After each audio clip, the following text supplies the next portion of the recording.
Sir Vidyapati trailer release ಆಗಿದೆ, ತುಂಬಾನೇ ಚೆನ್ನಾಗಿ ಮೂಡ್ ಬಂದಿದೆ. ಸೊ ಧನ್ಯತಾಪತಿ ಏನ್ ಹೇಳ್ತಾರೆ ಅದ್ರ ಬಗ್ಗೆ ಅಂತ. ಧನ್ಯತಾಪತಿಯಾಗಿ ಎಲ್ಲ ಪತಿ ಮತ್ತು ಪತ್ನಿಯರಿಗೂ ಮಕ್ಕಳ ಸಮೇತ ಒಂದು ವಿದ್ಯಾಪತಿ ಸಿನಿಮಾನ ನೋಡಿ ಸಮ್ಮರ್ ಹಾಲಿಡೇಸ್ಗೆ ಬಹಳ ಒಳ್ಳೆಯ ಸಿನಿಮಾ. ಎಸ್ಪೆಷಲಿ ಮಕ್ಳು ಕರ್ಕೊಬಂದು ಬಹಳ ಎಂಜಾಯ್ ಮಾಡ್ತಾರೆ. ಯಾಕೆಂದರೆ ನಾವು ಸಿನಿಮಾ ನಾವು ಡಾಲಿ ಪಿಕ್ಚರ್ಸಿಂದ ಪ್ರೊಡಕ್ಷನ್ ಮಾಡಬೇಕಾದ್ರೆ ನಾವು ಪ್ರತಿ ಸರಿನೂ ಯೋಚನೆ ಮಾಡೋದು ಫ್ಯಾಮಿಲಿ ಸಮೇತ ಬಂದು ನೋಡಬೇಕು, ಮನೆಗಳಲ್ಲಿ ಕೂತು ಆರಾಮಾಗಿ ನೋಡಬೇಕು, ಯಾವಾಗ ಸಿನಿಮಾ ನೋಡಿದ್ರು ಕುಟುಂಬ ಸಮೇತರಾಗಿ ಎಂಜಾಯ್ ಮಾಡಬೇಕು ಅಂತ. ಸೊ ವಿದ್ಯಾಪತಿ ಕೂಡ ಅದೇ ಥರದ ಫ್ಯಾಮಿಲಿ ಎಂಟರ್ಟೈನರ್. ತುಂಬ ಚೆನ್ನಾಗಿದೆ, ತುಂಬ ಕ್ವಾಲಿಟಿ ಸಿನಿಮಾ. ಬೇಸಿಗೆ ರಜೆಗೆ ಥಿಯೇಟ್ರಿಗೆ ಬನ್ನಿ, ಮಕ್ಳು ಕರ್ಕೊಂಡ್ಬನ್ನಿ, ತುಂಬ ಎಂಜಾಯ್ ಮಾಡ್ತೀರಾ. ಸರ್ ಮಗುವ ಸರ್ ಒಂದು ಮಾತು ಕೇಳಿದ್ರು ಆಯ್ತಾ ಅಂತ, ಏನ್ ಸರ್ ಅದು ನಮ್ಗೆ ಅರ್ಥ ಆಗಲಿಲ್ಲ. ಅದು ತರಲೆ, ಅದು ತುಂಟತನ ಅದಷ್ಟೇ. ಇದು ಮದುವೆ ಆದಾಗ ಎಲ್ಲ ಇರುತ್ತಲ್ಲ ಹಂಗೆ ಹೇಳ್ತಾರೆ ಆಯಿತು, ಕೆಲಸ ಮಾಡಬೇಕು. ನನಗೆ ನನ್ನ ಎನರ್ಜಿ ಇರೋದೇ ಎದ್ದು ಶೂಟಿಂಗ್ ಹೋಗ್ಬಿಟ್ರೆ. ಸೊ ಕೆಲ್ಸಕ್ಕೆ ಹೋಗ್ಬೇಕು. ಈಗ 21 ಶೂಟ್ ಶುರು ನಂದು. ಸೊ ವಿದ್ಯಾಪತಿ ರಿಲೀಸು ಜೊತೆಗೆ ನಂದು ಶೂಟಿಂಗ್ಗಳು ಶುರು ಆಗ್ತಾ ಇದೆ. ಎಲ್ಲ ಸುತ್ತಾಡ್ಕೊಂಬಂದು ಆಯ್ತು, ಸುತ್ಕೊಂಡ್ಬಂದ್ವಿ. ಅವರು ಕೆಲಸದಲ್ಲಿ ಬಿಸಿ ಇದ್ದಾರೆ, ನಾನು ಕೆಲಸ ಮಾಡ್ತಾ ಇದ್ದೀನಿ. ಸರ್ ಈಗ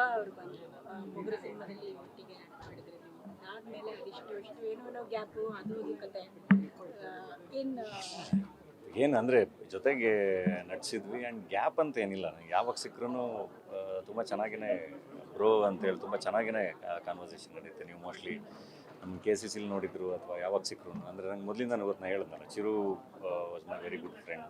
ಚಿರು ಜೊತೆ ಇದ್ದಾಗಲೂ ತುಂಬ ಸರಿ ನಾವು ಮಾತಾಡಿದ್ದೀವಿ. ಸೊ ಹಾಗೆ ಆಮೇಲೆ ಜೊತೆ ಕೆಲಸ ಮಾಡಿದ್ವಿ. ಇದು ಏನು ಅಂದರೆ ನಾನು ಈವನ್ ನಾನು ಸಿಕ್ಕಿದಾಗ ನನಗೆ ನಾಗಭೂಷಣ್ ಸಿನಿಮಾಗಳು ಭಾಳ ಇಷ್ಟ ಅಂತ ಧ್ರುವ ಹೇಳಿದರು. ಜೊತೆಗೆ ಒಂದು ಆ್ಯಕ್ಷನ್ ಪ್ರಿನ್ಸ್ ಅಂತ ಕರೆಯೋದಲ್ವ ನಾನು. ಇದೊಂದು ಆ್ಯಕ್ಷನ್ ಸಿನಿಮಾ ಆ್ಯಂಡ್ ಒಬ್ಬ ಕಾಮನ್ ಮ್ಯಾನ್ ಆ್ಯಕ್ಷನ್ ಇರೋದು. ಸೊ ಒಂದೊಂದು ಆ್ಯಕ್ಷನ್ ಸಿನಿಮಾನ ಆ ಥರದ್ದು ಆ್ಯಕ್ಷನ್ ಇಮೇಜ್ ಇರೋರು ಲಾಂಚ್ ಮಾಡಿದ್ರೆ ಭಾಳ ಚೆನ್ನಾಗಿರುತ್ತೆ. ಹಾಗಾಗಿ ಆ್ಯಂಡ್ ತುಂಬ ಖುಷಿಯಾಗಿ ಬಂದು ಮಾಡ್ಬೋದು. ನಾನು ಎಲ್ಲ ಕಲಾವಿದರುಗಳ ಜೊತೆಗೂ ಖಂಡಿತ ನಾನು ಸ್ಕ್ರೀನ್ ಶೇರ್ ಮಾಡೋಕ್ಕೆ ಇವತ್ತು ರೆಡಿ. ನಾನು ಖುಷಿನೇ.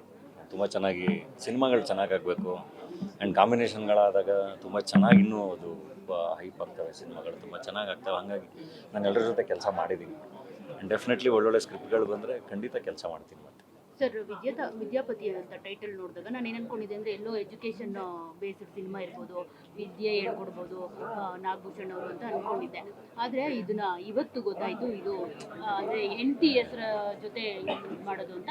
ಅಫ್ಕೋರ್ಸ್ ಎಲ್ಲ ಹೆಣ್ಮಕ್ಳಿಗೂ ಗಂಡನ ಹೆಸರು ಬಳುವಳಿಗೆ ಬರುತ್ತೆ, ಆದರೆ ಇಲ್ಲಿ ವಿದ್ಯಾಪತಿ ಅಂತ ಇಟ್ಕೊಂಡಿರೋದು ತುಂಬಾ ಖುಷಿ ಅಂತ ಅನ್ನಿಸ್ತು ಆ್ಯಸ್ ಎ ಹೆಣ್ಮಗಳಾಗಿ.